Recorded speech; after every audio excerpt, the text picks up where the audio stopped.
क्योंकि दुखान दुरानी दोस्त से ज़्यादा दुश्मन को करीब रखता है ताकि उसकी हर चाल को उस पर ही उल्टा कर सके। वो कुर्सी की टेक छोड़कर उसकी तरफ झुककर कहता है, वो दुखान दुरानी था, उसे पता था कि दुश्मन कब क्या चाल चल रहा है। बहुत ज़हीन हो तुम, वो हंसते हुए कहता है। मैं ज़हीन होने के साथ खूबसूरत भी बहुत हूँ। खूबसूरती से यह मुझे याद आया, अभी जो लड़की तुम्हारे ऑफिस से गई है वो कौन थी? उसे खूबसूरती से सोहा याद आई। वो यहाँ जॉब करती है, तुम क्यों पूछ रहे हो? वो एक आईब्रो उठाकर पूछता है। वैसे ही पूछ रहा था, लेकिन लड़की थी बहुत प्यारी, बिल्कुल परी जैसी। वो सोहा का तस्वुर करते हुए कहता है, शर्म खोरो थोड़ी, तुम्हारी एक अदद बीवी है और बहुत जल्द तुम बाप भी बनने वाले हो। दुखान उसे शर्म दिलाता है, मगर उसमें शर्म हो तो आए ना। तुम्हें कैसे पता कि मैं बाप बनने वाला हूँ? उसे हैरत होती है। पूरी दुनिया को बता रहे हो तो मुझे भी पता चलेगा ना, फेसबुक पर तुम्हारी पोस्ट देखी थी। ओह अच्छा, चलो मैं चलता हूँ फिर, कभी ना मुलाकात हो। दुकानों से हाथ मिलाते हुए बात मुकम्मल करता है, जिस पर वो हंसता हुआ बाहर का रुख करता है और दुकान अपना मोबाइल यूज़ करने लग जाता है। आपी, अम्मी कह रही है दूध पी ले। सैफ दूध का ग्लास सोहा के सामने करता है, जो किसी फाइल में काम कर रही थी। हाँ, इधर रख दो। वो मसरूफ़ से अंदाज में साइड टेबल की तरफ इशारा करती है। आपी, आप रोज़ इतना काम करती हो, थक नहीं जाती? सोहा को 1 महीना हो गया था दुरानी इंडस्ट्रीज़ में जॉब करते हुए, और अब इसका ये रोज़ का मामूल था कि जॉब से आकर खाना खाने के बाद फ़ाइल खोलकर बैठ जाता। नहीं, बिल्कुल नहीं, मुझे अच्छा लगता है काम करना। वो मुस्कुराते हुए कहती है, आप ही बस अब 2 साल तक काम कर ले, फिर मेरा भी इंटर हो जाएगा। मैं खुद कोई अच्छी सी जॉब ढूँढ लूँगा, फिर आपको कोई ज़रूरत नहीं जॉब करने की। उसे फ़िक्र होती है सोहा की, तभी फ़िक्रमंदी से कहता है, अच्छा ठीक है, अब तुम जाके सो जाओ, सुबह कॉलेज भी जाना है। आप ही अब भाई को क्यों नहीं कहती कि वो हमें खर्चा भेज दिया करे? उनका फ़र्ज़ है कि वो हमारे अखराजात पूरे करे। मुझे तो लगता है अब्बू को दिल की बीमारी भी भाई के वजह से हुई है। वो गुस्से से कहता है, बुरी बात सैफ, ऐसा नहीं कहते, और तुम खुद सोचो भाई वहाँ जॉब करते हैं, वहाँ उनका अपना कारोबार थोड़ी है जो हमारे अखराजात उठाए। तुम्हें पता है वहाँ कितनी महंगाई है। सोहा को अपने भाई की बुराई बिल्कुल अच्छी नहीं लगती। तो फिर आप भाई को बता दें कि आप यहाँ जॉब कर रही है। इससे क्या होगा, भाई टेंशन लेंगे कि मेरी बहन जॉब कर रही है। वो खुद को बुरा कहेंगे कि देखो मेरे होते हुए मेरी बहन जॉब कर रही है। सोहा फाइल बंद करते कहती है, आप ही आपसे तो भाई के मुताबिक बात करना ही गुनाह है। सैफ मुंह बनाकर खड़ा होता है। जी, क्योंकि मैं भाई से बहुत प्यार करती हूँ और उनके लिए कोई बुरा लफ्ज़ नहीं सुन सकती। वो मान से कहती है, वैसे देखा जाए तो आपको मुझसे ज़्यादा प्यार होना चाहिए था, क्योंकि मैं आपसे 3 साल छोटा हूँ, जबकि भाई आपसे 10 साल बड़े हैं। वो 10 साल पर ज़ोर देता हुआ कहता है, ऐसा नहीं, मुझे तुमसे भी बहुत प्यार है। वो उसका मुँह देखकर कहती, हूँ, पता है कितना प्यार है। वो कहता कमरे से बाहर चला जाता है और सोहा मुस्कुराते हुए साइड टेबल से दूध का ग्लास उठाती है। तुम लोगों का दिमाग तो खराब नहीं हो गया? मैं बिल्कुल इस काम में तुम्हारी मदद नहीं करूँगी। कशिश इन दोनों की बात सुनकर फ़ौरन से खड़ी होती है। कशिश, बस तुम ही मेरी हमारी मदद कर सकती हो। देखो तुमने ज़्यादा कुछ नहीं करना, बस राबी को हॉस्टल से अपने फ्लैट में ले आना है। मैं तुम्हारे फ्लैट से राबी को ले लूँगा, देखना किसी को पता नहीं चलेगा। अर्जी कशिश कशिश को दोबारा अपने साथ बैठाकर बोलता है, अर्जी तुम कैसे बच्चों वाली बातें कर रहे हो? मैं कैसे अपने? तुम्हारे कौन से माँ-बाप हैं या बहन-भाई है जिनका तुम्हें डर है? अकेले फ्लैट में रहती है, तुम्हारे लिए तो बहुत आसान है। राबी को उस पर गुस्सा आता है, जिसकी अर्जी मिन्नत कर रहा होता है और उसके नखरे ही नहीं जाते। हाँ, भले मैं अकेली रहती हूँ, मगर मेरे आगे-पीछे वाले तो हैं ना, वो तो नज़र रखते हैं। अगर इनमें से किसी ने देख लिया तो मैं क्या जवाब दूँगी लोगों को? उसे राबी की बात बुरी लगती है, मगर फिर भी नरमी से कहती है, तुम्हारा कौन-सा ख़ानदान है जो तुम डर रही हो? मैं क्या जवाब दूँगी एक यतीम खाने में पली लड़की जो उसको स्कॉलरशिप की वजह से इतनी अच्छी यूनी में पढ़ रही है। उसे अपनी इज़्ज़त की फ़िक्र है। वाह भई! राबी उस पर तंज़ करती हँसती है। राबी, तुम्हें पता है तुम क्या बोल रही हो? अर्जी को राबी की बात पे गुस्सा आता है। छोड़ो अर्जी, इसने कुछ गलत भी तो नहीं कहा। शुक्रिया राबी, मुझे याद दिलाने के लिए कि मैं यतीम खाने में पली लड़की हूँ। वो नम आँखों से कहती है, अपना बैग उठाए वहाँ से चली जाती है। राबी, वो हमारी दोस्त है, तुम क्यों हर वक़्त उसका उसे उसका माज़ी याद कराती हूँ। वो हर तुम्हारी ये बात चुप करके सुनती है। अर्जी भी राबी को कहता उसके पीछे जाता, उसे पता था वो कहाँ जा रही है। राबी को अब भी लगता है कि उसने कुछ बुरा नहीं कहा। कशिश, यहाँ क्या कर रही हो अकेले? वो यूनी के बैक साइड आता है, जहाँ कशिश बैठी रो रही होती है। वो अक्सर राबी की बातें सुनने के बाद यहाँ ही आकर रोती थी। कुछ नहीं, तुम जाओ। वो हाथ की पुश्त से अपने आंसू साफ करते हुए कहती है, नहीं मैं नहीं जा रहा, जब तक तुम यहाँ हो मैं भी यहीं रहूँगा। वो भी कंधे से बैग उतार कर उसके बराबर में बैठता है। अजीत चले जाओ वरना राबी फिर मुझे बोलेंगी। तुम क्यों उसकी बात को सर पर सवार करती हो? उसकी आदत है उसे कहना, अब मुझे देख लो, मैं भी तो उसे बर्दाश्त करता हूँ ना, तुम भी करो। वो उसे अपनी मिसाल देता है। हाँ, तभी उससे शादी कर रहे हो। हाँ, मुझे अपनी जगह मोहब्बत अपनी जगह में दोस्ती के लिहाज से कह रहा हूँ। वो मुस्कुराता हुआ कहता है, जिस पर कशिश के भी चेहरे पे मुस्कुराहट आ जाती है। तुम मुस्कुराते रहा करो, बहुत अच्छी लगती हो। वो उसकी मुस्कुराहट पर कहता है, अच्छा बस मक्खन ना लगाओ, मैं तैयार हूँ तुम दोनों की मदद करने के लिए। वो मुस्कुराते हुए अपने आंसू साफ करती है और अरिजीत उसकी बात सुनकर ही खुश हो जाता है। सच कशिश, यार तुम बहुत ही अच्छी हो सच में। चलो चल कर राबी को सुनाती खुशखबरी। अर्जी खड़ा होता हुआ कहता है तो कशिश भी अपना बैग टांगे सारी बात भूलकर राबी के पास जाती है। सर, इस फाइल पर साइन कर दे। सोहा दुकान के ऑफिस में आके उसे फाइल देती है। मिस सोहा, आप काम करने में बहुत सुस्त तरीके से करती है, थोड़ा जल्दी करा करें। दुकान उससे फाइल लेते हुए कहता है, सॉरी सर, अब से जल्दी काम करूँगी। प्लीज़ मिस सोहा, आप ये सॉरी लफ्ज़ अब नहीं कहेंगी आप। सॉरी, मेरा मतलब है जी बेहतर सर। वो उसके घुटने पे जल्दी से कहती है। मिस सोहा, इधर आपकी दुकान फाइल में। उसे कुछ दिखा रहा होता है कि सोहा का मोबाइल रिंग करने लगता है, जिसे काट कर दुकान की तरफ मुतवज्जा होती है। जी सर, आप कहे। आपकी थोड़ी गलती। दुकान बात शुरू ही करता है कि सोहा का मोबाइल दोबारा है रिंग करने लगता है, जिसे वो घबरा कर फ़ौरन काट देती है और दुकान को कहती है, जो कब देखती है जो कभी सोहा तो कभी उसके हाथ में मोबाइल को देखता है। सॉरी सर, अब नहीं आएगा। वो माथे से पसीना साफ करते कहती है, दुकान फाइल बंद कर करे दोनों हाथ सामने टेबल पर रखे बैठ जाता है। पहले आप फ़ोन सुन ले। वो हाथ से फ़ोन की तरफ इशारा करता है। नहीं सर, आप। बस सोहा का ये कहना होता है कि इसका मोबाइल दोबारा रिंग करने लगता है, जिस पर वो शर्मिंदा से दुकान को देखती है, जो माथे पे बल डाले उसे ही देख रहा होता है। उठा ले, शायद कोई ज़रूरी कॉल हो। उसे गुस्सा तो बहुत आता है मगर फिर भी नरमी से कहता है, जी सर, मगर अब जब भी मेरे ऑफिस में आना तो मोबाइल ऑफ करके आइएगा। सोहा के फ़ोन कान से लगाने पर वो कहता है, जिस पर वो इस बात में सर हिलाती है। क्या है, क्यों बार-बार कॉल कर रहे हो? पता है ना मैं इस वक़्त बिज़ी होती हूँ। सोहा सैफ का नंबर देखकर पीछे मुँह करके उसे सुनाती है, आपी अब्बू। सैफ की आवाज़ सुनते ही सोहा के माथे पर पड़े बाल एकदम ही सीधे हो जाते कि क्या हुआ अब्बू को? वो मोबाइल से सैफ की रोती हुई आवाज़ सुनकर किसी अंदेशे से डर कर पूछती है, आपी आप जल्दी से हॉस्पिटल आ जाओ, अब्बू की अचानक तबीयत ख़राब हो गई है। अच्छा मैं आती हूँ, तुम फ़िक्र मत करो, रो मत, मैं बस आ रही हूँ। वो कहकर फ़ोन काटती है।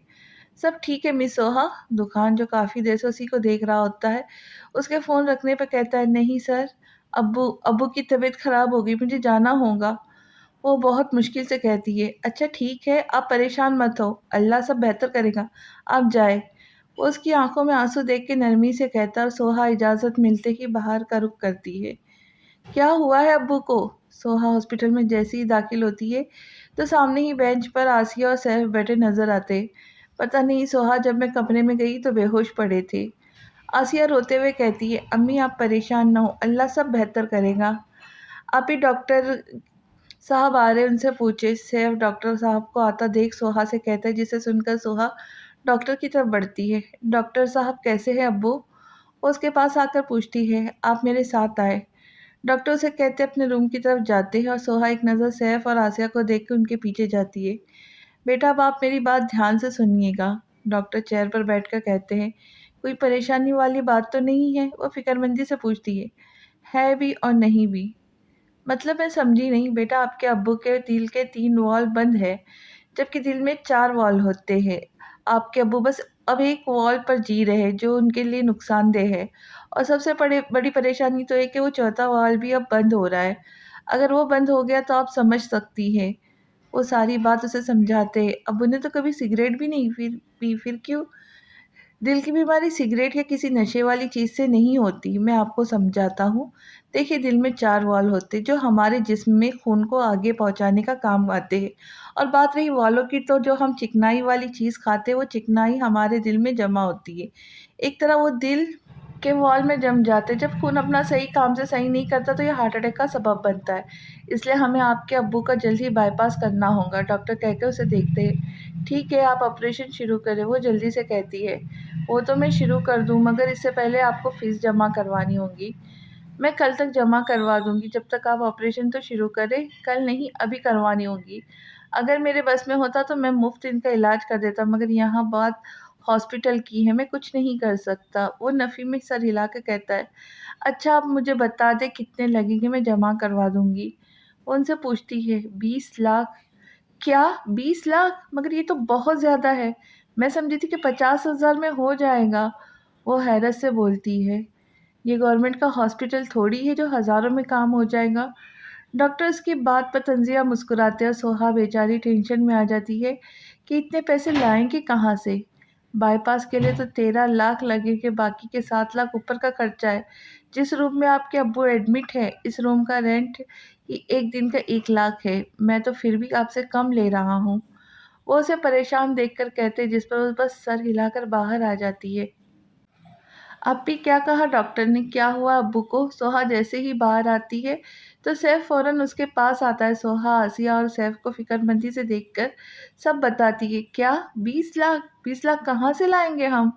आसिया को भी फ़िक्र होती है। अम्मी आप फ़िक्र ना करें, मैं भाई से बात करती हूँ, सब हो जाएगा। सोहा उन्हें तसल्ली देती है। अपने मोबाइल पे रोहान का फ़ोन मिलाती है। एक एक वहीं था अब, और सैफ अपनी रोती हुई माँ को लेकर पास बेंच पर बैठता है।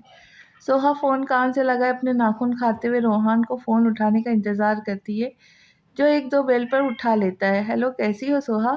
वो खुशदिली से कहता है। सोहा अपने भाई की आवाज़ सुनकर ही ज़ब्त खो देती है। क्या हुआ सोहा, रो क्यों रही हो? अब्बू ठीक है ना? उसे सोहा के रोने पर पहला ख़्याल गफ़्फ़ार का आता है। भाई, अब्बू की बहुत तबीयत ख़राब है, प्लीज़ आप आ जाएँ, हम यहाँ बहुत अकेले हैं। मैं अकेले यहाँ कुछ नहीं सँभाल सकती। वो रोते हुए कहती है, जिस पे रोहान टेंशन में आ जाता है। अच्छा मैं आता हूँ, तुम बताओ तो हुआ क्या है अब्बू को? उसके पूछने पर सोहा उसे सब बताती है। क्या 20 लाख? मगर मेरे पास तो सिर्फ़ 3 लाख है। वो उसकी बात सुनकर फ़िक्रमंदी से कहता है, भाई आप बस आ जाएँ, पैसों का इंतज़ाम हो जाएगा। अच्छा मैं आता हूँ, तुम फ़िक्र मत करो और अब्बू का ध्यान रखो। वो कहता कॉल काट देता है। सोहा फ़ोन कान से हटाकर आँसू साफ़ किए आसिया और सैफ के पास आ जाती है। यार पता करो कहाँ रह गया अर्जी, अभी तक आया क्यों नहीं? राबी जो कशिश के फ्लैट में कब से अर्जी का इंतज़ार कर रही थी, तंग आकर पूछ ही लेती है। अच्छा तुम इधर बैठो, मैं इसे कॉल करके आती हूँ, यहाँ सिग्नल प्रॉब्लम है।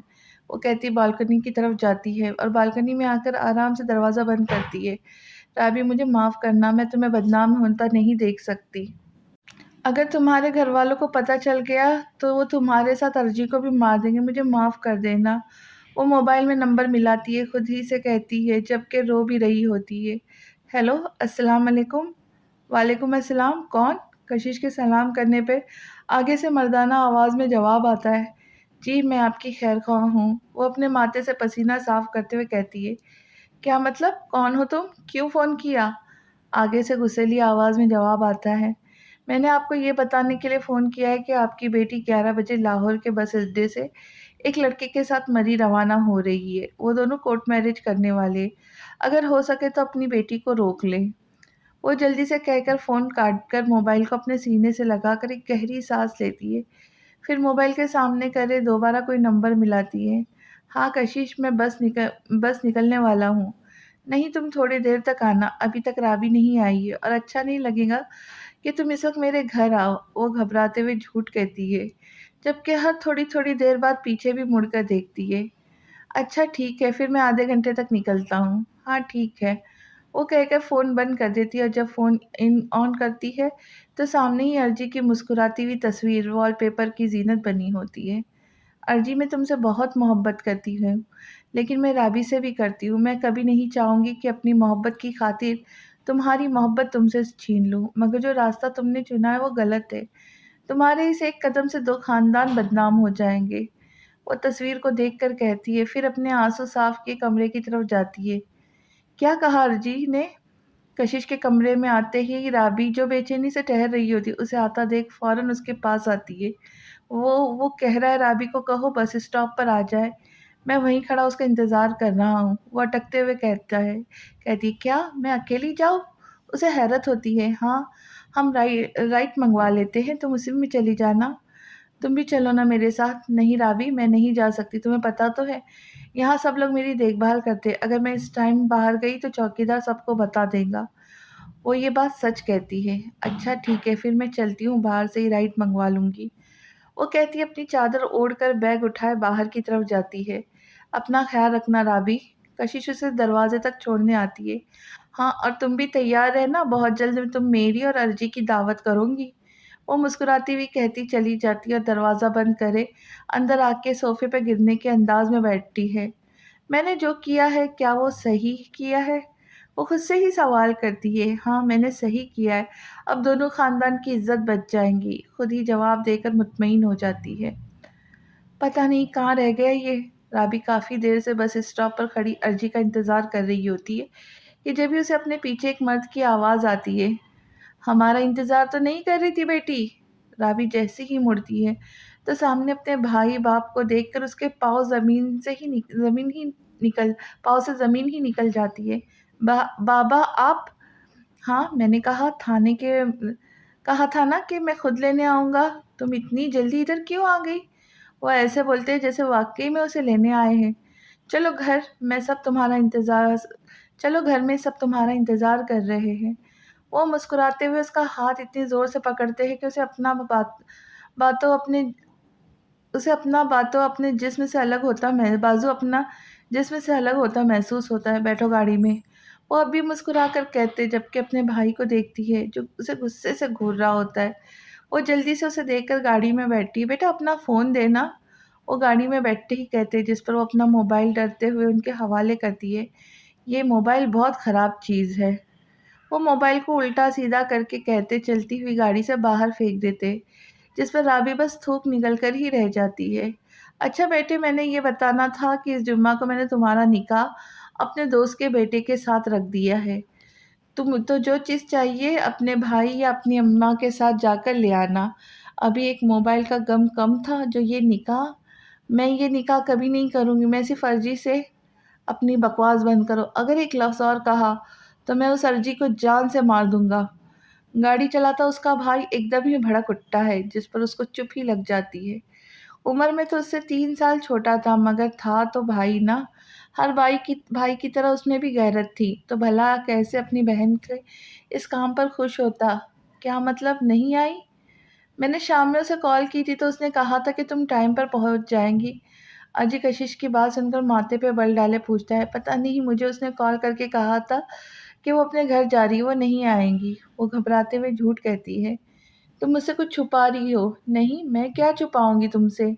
तुम अब घर चले जाओ, मेरे घर में ज़्यादा देर बैठना मुनासिब नहीं है। वो अपनी घबराहट छुपाते हुए कहती है, मैं अब कभी घर नहीं जा सकता। अब्बू मुझे कभी घर में घुसने भी नहीं देंगे। वो गहरी साँस लेकर कहता है, क्यों तुमने क्या किया है? उन्हें कहीं ये तो नहीं कह दिया कि तुम शादी कर रहे हो? उसकी तरफ देखते हुए पूछती है। हाँ, मैंने कहा था कि मैं एक लड़की से निकाह करना चाहता हूँ। अभी मैं उस निकाह से करके इधर ही लाऊँगा, मगर अब्बू ने मना कर दिया। तो मैंने भी गुस्से में कह दिया मैं शादी करूँगा तो बस रावी से। बस ये सुनना था और अब्बू ने कहा अब तुम इस घर में कभी कदम मत रखना, मर गए हो तुम मेरे लिए। वो उसे सारी बात बताकर सर झटकता है। अब क्या करोगे तुम? मैंने पहले ही अपने एक दोस्त से बात कर ली थी। वो बाहर मुल्क में होता है। उसने कहा तुम आ जाओ, मैं तुम्हारी यहाँ अच्छी जॉब लगा दूँगा। मैंने सोचा था कि राबी को साथ लेकर जाऊँगा, मगर यहाँ तो राबी ने ही धोखा दे दिया। वो गुस्से से अपनी मुट्ठी बंद करके कहता है, छोड़ो अर्जी, वो तुम्हारे लायक नहीं थी। तुम बाहर जाकर वहीं अपनी फैमिली बना लेना। तुम बनोगी मेरी फैमिली? वो उसकी तरफ देखकर पूछता है और कशिश उसकी तरफ उस तरफ के सवाल पर एकदम हड़बड़ा जाती है। ये क्या बोल रहे हो तुम? कशिश मुझसे झूठ मत बोलना। तुम्हारी डायरी, तुम्हारा मोबाइल मैं कुछ दिन पहले देख चुका हूँ। तुम मुझसे मोहब्बत करती हो ना? वो उसकी बात काट कर पूछता है। अगर करती थी तो कभी बताया कहा क्यों नहीं?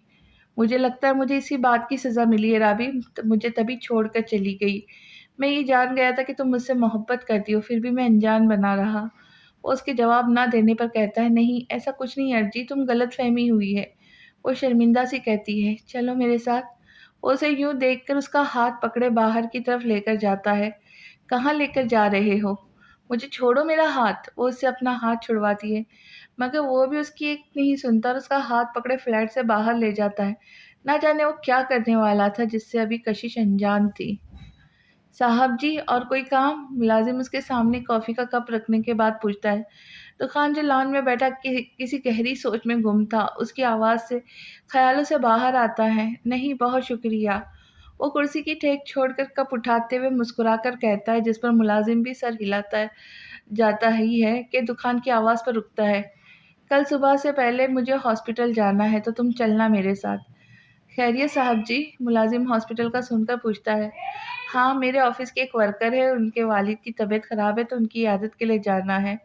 वो एक सिप लेता हुआ कहता है, जी ठीक है। मुलाजिम कहता चला जाता है। वो कप रखकर अपना मोबाइल उठाता है। मोबाइल में जो सबसे ज़्यादा देखने वाली चीज़ थी वो थी राबिया, और अब भी वो इस की तस्वीर को देख के मुस्कुरा रहा था।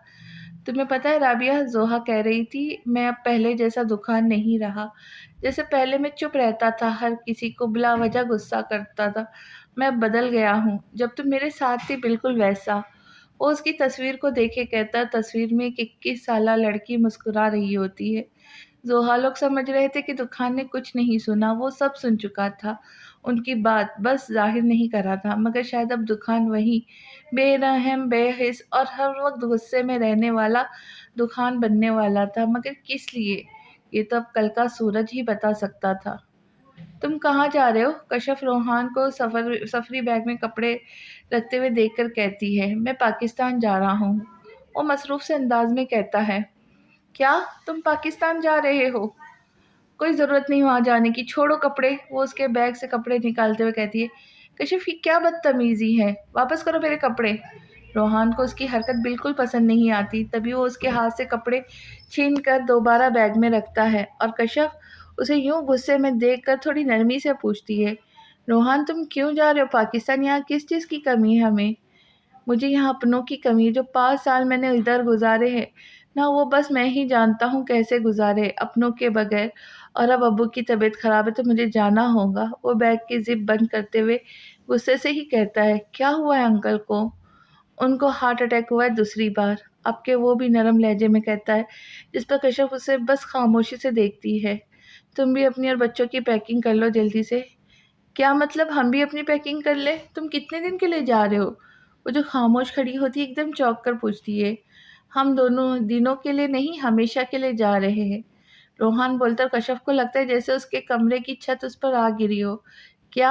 हमेशा के लिए? मगर क्यों? मैं और बच्चे इधर ही रहेंगे, तुम अपने अब्बू के ठीक होने तक उधर ही रुकना, बल्कि जब तक। कशफ क्या हो गया तुम्हें? क्यों क्यों क्यों तुम पाकिस्तान के नाम से घबराती हो, जबकि तुम वहीं पैदा हुई, वहीं अपनी तालीम मुकम्मल की। तुम्हें इधर आए हुए बस 5 साल हुए हैं। क्या तुम्हें इतना पसंद आ गया है दुबई कि तुम अपने मुल्क को ही भूल गई? रोहान उसकी बात काट कर गुस्से से कहता है। ये सच था, जब भी रोहान कशफ से पाकिस्तान का ज़िक्र छेड़ता है, कशफ फ़ौरन ही बात बदल देती है। हाँ, मुझे बहुत पसंद आ गए। अगर तुम्हें पाकिस्तान जाना है तो जाओ, मगर मैं और बच्चे नहीं जाएँगे। वो भी ज़िद्दी लहजे में कहती है, जिस पर रोहान को और गुस्सा आता है। कशफ, मैं अब दोबारा यहाँ नहीं आऊँगा, तो प्लीज़ मुझ पे एहसान करो, चलो मेरे साथ। मैं तंग आ गया हूँ अपनों से दूर रह रह के। वो गुस्से में उसके आगे हाथ जोड़कर कहता है, एक तो उसे अपने अब्बू की फ़िक्र थी और ऊपर से कशफ ने रोला डाल दिया था। जब मैं और बच्चे नहीं जाएँगे तो तुम खुद ही इधर आ जाओगे। तुम क्यों बच्चे वाली बात कर रही हो? अच्छा सही, अगर तुम नहीं जाना चाहती है तो मैं सफ़ा और अहमर को लेके जा रहा हूँ अपने साथ। वो कहता कमरे से बाहर जाता, उसके पीछे कशफ। रोहान, तुम मेरी इजाज़त के बगैर बच्चों को हाथ भी नहीं लगाओगे, वरना अच्छा नहीं होगा। क्या करोगी तुम? बोलो क्या करोगी? मैं बच्चों को अपने साथ लेकर जाऊँगा। रोहान भी चीखते हुए कहता है, जिसकी आवाज़ पर बच्चे भी बाहर आ जाते। हम आपस में क्यों लड़े? बच्चों से ही पूछ लेते ना कि वो अपने बाबा के साथ रहेंगे या अपनी मम्मा के साथ। कश्यप बच्चों को आता देख कहती है, जिस पर रोहान भी जज्बात में सर हिलाता है। ठीक है सफ़ा, अहमद इधर आओ बेटा। रोहान बच्चों के सामने घुटने टेक कर बैठा है। बाबा आप कहीं जा रहे? 4 साला सफ़ा अपने बाप के पास सफरी बैग देखकर पूछती है। जी बेटा, आपके बाबा पाकिस्तान जा रहे दादा चाचा चाचू फूफू के पास, आप दोनों चलोगे ना मेरे साथ? वो मुस्कुराते हुए पूछता है। सफ़ा भी मुस्कुराते हुए जवाब देने ही लगती है कि रोहान के पीछे खड़े कश्यप उसे आंखें दिखाते हुए मना करती है, तो सफ़ा मुस्कुराहट समेट कर नफ़ी में सर हिलाती है। उसे रोहान मुस्कुराहट में पल भर में गायब हो जाती। क्यों बेटा, आप क्यों नहीं जाओगे मेरे साथ? मैंने मामा के साथ रहना है, वो कहती फ़ौरन जाकर कश्यप से चिपक जाती है। उसका देखा-देखी अहमद भी कश्यप के पास चला जाता है, जिससे कश्यप के चेहरे पे तो मुस्कुराहट आ जाती है, मगर रोहान का दिल टूट जाता है। अच्छा ठीक है बेटा, आप लोग रहो, मैं अपनी मम्मा के साथ मैं जा रहा हूँ। वो दोनों बच्चों को प्यार करता खड़ा होता है। लेकिन रोज़ मुझे कॉल करनी है आपने, ओके? रोहान जाते हुए रुककर सफ़ा से कहता है। रोहान अब भी वक्त है, रुक जाओ। कशिफ उसे बच्चों का प्यार करते देख कहती है, जिसे रोहान इग्नोर करे बाहर की तरफ जाता है। कशिफ बस उसकी पुश्त को ही तकती रह जाती है। वो समझ रही थी कि मैं और बच्चे नहीं जाएंगे तो रोहान वापस आ जाएगा, मगर शायद वो गलत साबित होने वाली थी। खाना खा लो प्लीज़, हमें तंग मत करो, गलती भी तुम्हारी है, नखरे भी तुम ही कर रही हो। वो राबी के सामने खाना रखते हुए कहता है, जो खाने से मुंह मोड़े बैठी थी। तुम छोटे भाई हो ना, तो छोटे भाई रहो। एक बाप काफ़ी है, तुम्हें बाप बनने की ज़रूरत नहीं। वो उसकी बात पर गुस्से से कहती है, अगर बाप होता ना तो तुम्हारे साथ उस लड़के को भी मार देता। छोटा भाई हूँ तो बस बोल रहा हूँ क्योंकि मेरे अंदर भी गैरत है। वो भी सख्त लहजे में कहता है, मैं गलत नहीं हूँ, उसने मुझे कहा था कि मैं तुमसे शादी करूँगा, मगर वो नहीं आया। उसने मुझसे अपने अब्बू की बेइज्जती का बदला लिया है, जो बाबा ने उसके अब्बू की थी। वो अपने भाई के गुस्से को देख के रोते हुए कहती, अच्छा वो नहीं आया, वरना हमारी इज्जत के साथ वो भी नहीं बचता। तुमने कभी मोहब्बत नहीं की ना, तभी तुम्हें मेरा एहसास नहीं है। वो समझ रही थी कि उसका भाई उसे रोता देख नरम होगा, मगर उसे वैसा ही सख्त देख कर वो गुस्से से और रोते हुए कहती है, जिस पर वो हंस देता है। हंस क्यों रहे हो? अगर मुझे मोहब्बत हुई ना तो मैं फ़ौरन से निकाह का पैगाम दूंगा, इसे यूँ पार्कों रेस्टोरेंट वगैरह में लेकर नहीं फिरूंगा। वो मुस्कुराते हुए उस पर तंज करता है, अच्छा चुप हो जाओ और रो नहीं, अभी बाबा ने तुम्हारा रिश्ता तय कर दिया है, फिर परसों निकाह है तुम्हारा। वो उसे दोबारा रोता देख उसे चुप करवाता है। मैं नहीं करूँगी शादी, तुम बस एक बार अर्जी के घर चले जाओ। शायद कोई मसला हो गया हो, शायद उसका एक्सीडेंट हो गया हो, तभी वो नहीं आ सका। तुम पागल तो नहीं हो गई? मैं बस एक बार मेरी खातिर, अगर वो सच में बेवफा हुआ ना, तो मैं जहाँ तुम लोग कहोगे शादी कर लूँगी। प्लीज़ एक दफ़ा उसके घर चले जाओ। वो उसकी बात काट कर मिन्नत करती है, तो उसे भी अपनी बहन पर तरस आता है। अच्छा सही है, मैं चाचू के साथ जाऊँगा, मगर इसके बाद जो बाबा का फ़ैसला होगा तुम्हें मानना होगा। वो उसे वार्न करते हुए कहता है, जिस पर वो जल्दी से सर जज़्बात में हिलाती है। अब्बू ये थोड़ा-सा खा ले। सोहा गफ़्फ़ार को परहेज़ी खाना खिलाते हुए कहती है, बस बेटा अब और नहीं, तुम भी घर चली जाओ, जाके आराम करो, कल से इधर ही हो। गफ़्फ़ार अपनी बेटी को देखकर कहते, जी अब्बू चली जाऊँगी। वो सूप का बाउल रखते हुए कहती है, मगर इससे पहले आपके लिए एक सरप्राइज़ है। लेकिन आप वादा करना होगा कि आप गुस्सा नहीं होंगे बल्कि खुश होंगे, और अगर बुरा भी लगा तो आप कुछ नहीं बोलेंगे, वादा करें? वो अपनी हथेली गफ़्फ़ार के सामने करे कहती है, जिस पर गफ़्फ़ार मुस्कुराते हुए अपना हाथ उसके हथेली पर रखते हैं। वादा? मगर ऐसा भी क्या सरप्राइज़ है जो तुम मुझसे इतने वादे ले रही हो? अब्बू सरप्राइज़ बताए थोड़ी जाते हैं। अच्छा, अब्बू आप आराम करें, मैं जब तक आती हूँ। वो अपने मोबाइल पे एक मैसेज आता देख मुस्कुरा जाती है। आप आराम करें, वो उनका तकिया ठीक करके बाहर आ जाती है। वो जैसे ही बाहर आती है तो सामने ही बेंच पे रोहान गर्दन झुकाए बैठा होता है। उसके पास बैग ये बता रहा था कि वो एयरपोर्ट से सीधा हॉस्पिटल ही आया था। वो चलती हुई अपने भाई के सामने आकर खड़ी होती है, ना जाने कब के आँसू जो रुके हुए थे, अब वो अपने भाई के सामने देखकर किसी समंदर की तरह शुरू हो जाते हैं। और रोहान जैसे ही सर उठाता है तो अपनी बहन को रोता देख फ़ौरन खड़े होकर उसे सीने से लगा लेता है। सोहा रो क्यों रही हो? मैं आ गया हूँ ना, वो उसे चुप कराता है। भाई मुझे लगा आप नहीं आएँगे। क्यों नहीं आता? जब मेरी सोहा ने मुझे बुलाया। वो उसे खुद से अलग करके उसके आँसू साफ़ करता है। अच्छा अब्बू कैसे हैं? ठीक नहीं है, आप चले मेरे साथ अब्बू से मिल लें। वो उसका हाथ पकड़े गफ़्फ़ार के रूम की तरफ जाती है कि रोहान अपना हाथ उसके हाथ से छुड़ा लेता है। क्या हुआ भाई? मेरे अंदर हिम्मत नहीं है अब्बू का सामना करने की। वो मुझे देखकर गुस्से में आ जाएँगे, उसे गफ़्फ़ार का डर होता है। कुछ नहीं कहेंगे अब्बू, बल्कि खुश होंगे आपको देख के, चलें मेरे साथ। वो उसे ज़बरदस्ती लेके जाती है, जिस पर रोहान को भी मजबूरन जाना पड़ता है, जबकि दिल उसका घबरा रहा होता है कि न जाने अब्बू का क्या रिएक्शन होगा।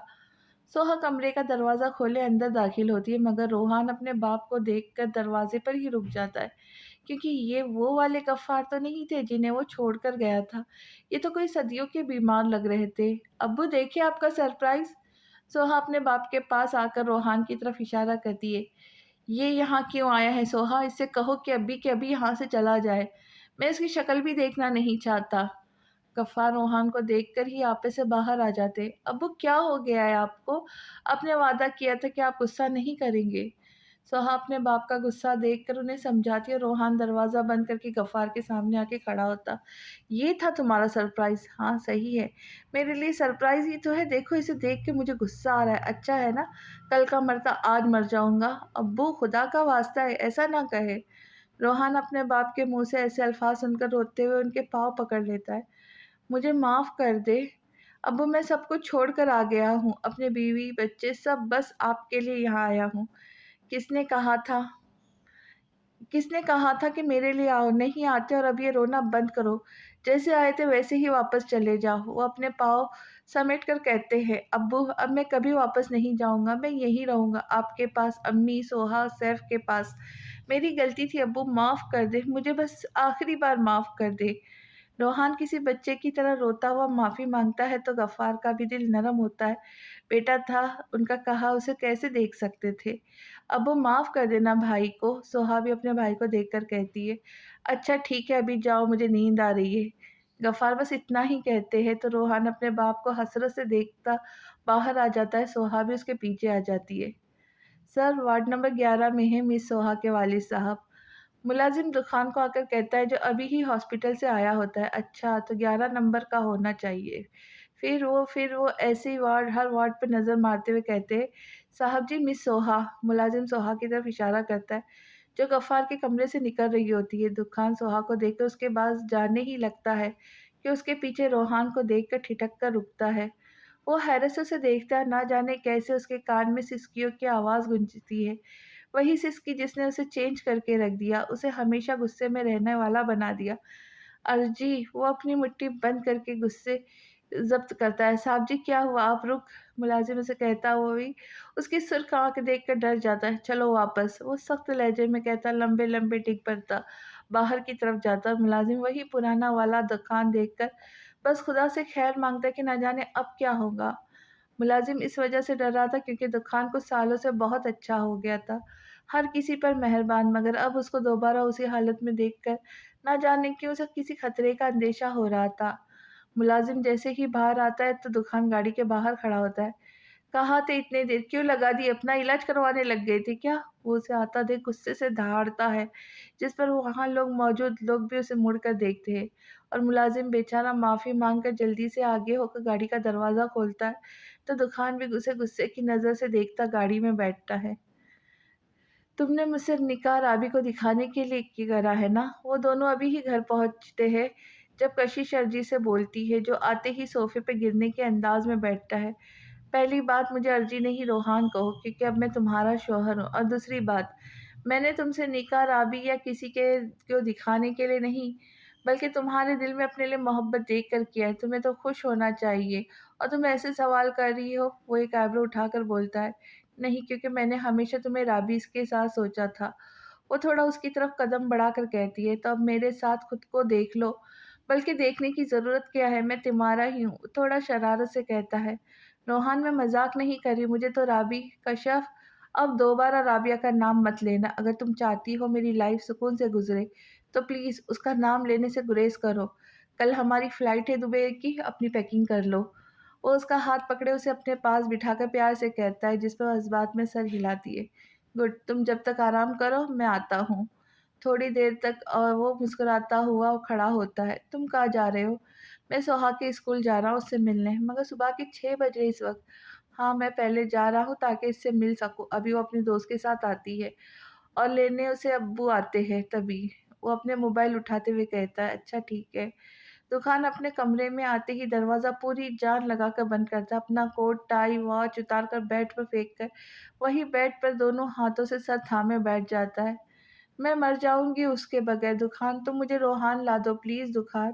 अपनी बेटी की तरबियत अच्छी करनी चाहिए थी। हर बार लड़का कसूरवार नहीं होता। ना जाने क्या कहा, क्या किया और अल्फ़ाज़ इसके कान में गूंज रहे थे। कभी राबिया का रोना उसे सामने आता, कभी ज़हरीले जुमले। आह! वो चीख कर खड़ा होता है और जो चीज़ हाथ लगती है उसे उठाकर ज़मीन पे तो कभी दीवार पे मारता है। मैं तुम्हें नहीं छोड़ूँगा रोहान। तुम्हें भी ऐसे ही मौत दूँगा जैसी मेरी बहन को मिली। नहीं छोड़ूँगा तुम्हें। वो चीखते हुए पूरे कमरे का बुरा हाल कर देता है। नहीं, नहीं, मैं तुम्हें क्यों कुछ कहूँ? मैं भी तुम्हारी बहन को मार दूँगा, ताकि तुम्हें भी पता चले कि बहन का दुःख क्या होता है। वो खुद ही कहकर अपनी अलमारी की तरफ बढ़ता और जब वापस आता है तो उसके हाथ में एक अदद गन होती है। वो गन को बेड पर फेंक कर मुलाजिम को आवाज़ देता है, इलाही बख्श! इलाही बख्श! जी साहब जी, इलाही बख्श किसी बोतल के जिन की तरह हाज़िर होते। ये साफ़ करो अभी मेरे सामने। वो बेड पर रखी नहीं, बल्कि फटकी गन की तरफ फेंकी गन की तरफ इशारा करता और इलाही बख्श तो गन देखकर ही पसीने छूट जाते। साहब जी, ये किस लिए? वो थूक निगल कर पूछता है। मैंने कहा साफ़ करो। वो उसके सवाल पर गुस्से से दहाड़ता है, जिससे इलाही बख्श पूरा काँप जाता है। जल्दी से आगे बढ़कर कपड़ा लेकर गन साफ़ करता है। जी, आप कौन? 13 साला सैफ जब दरवाज़ा खोलता है, तो अपने सामने 2 लड़कों और एक आदमी को देखकर पूछता है, गफ़्फ़ार साहब होंगे? एजाज़ मुस्कुराते हुए पूछते हैं, जी है, आप कौन? बेटा हम उनसे मिलने आए, आप उन्हें बुला दोगे? जी, आप अंदर आ जाएँ। वो दरवाज़े के सामने से हटकर अंदर आने का रास्ता देता है और वो रास्ते में ही मिलते ही अंदर आते हैं। तुम लोग चलो मैं शूज़ उतार कर आता हूँ। दुखान राहत को कहता है जिस पर वो दोनों इस्बात में सर हिलाकर अंदर की तरफ बढ़ जाते हैं। आप मेरी पायल जोड़ सकते हैं? 15 साला सोहा दुकान के सामने अपनी पायल करके कहती है। दुकान जो अपने शूज़ के लेस खोल रहा होता है, उसकी आवाज़ पर सर उठाकर उसे देखता है। वो मासूम सी लड़की रेड फ्रॉक पहने, अपनी पायल हाथों में लिए उसे देखकर कहती है, दुकान को लड़की बहुत प्यारी लगती है। वो मुस्कुराता हुआ उसके हाथ से पायल लेता है। जी, मैं जोड़ सकता हूँ, मगर इसके बाद आप मुझे इनाम में क्या दोगी? जो आप कहोगे वो जल्दी से अपने कहती है। ये लो जुड़ गई बस। वो पायल उसके हवाले करे कहता है, थैंक यू बहुत आप बहुत अच्छे हैं। वो अपनी पायल अपने पाँव में पहनते हुए कहती है, मेरा इनाम? वो अपना हाथ आगे करे कहता है, हाँ, ये सही है। वो थोड़ी पे उँगली रख के सोचती है, फिर अपने हाथ से उँगली से एक रिंग उतार कर उसे देती है। और दुखान उसकी इस क्यूट से इनाम पर मुस्कुरा देता है। अपनी बेटी की अच्छी तरबियत अच्छी करते, हर बार लड़का कसूरवार नहीं होता। दुकान अभी मुस्कुरा रहा ही होता है कि गफ़्फ़ार बाहर आते हुए कहते हैं और दुखान की मुस्कुराहट एकदम ही गायब हो जाती है। अहद और एजाज़ को देखकर लगता है कि वो राबिया को ही ऐसा बोल रहे हैं। अंकल, बेटी आपकी भी है, तो किसी की बेटी के बारे में बात करते हुए आपको 100 बार सोचना चाहिए।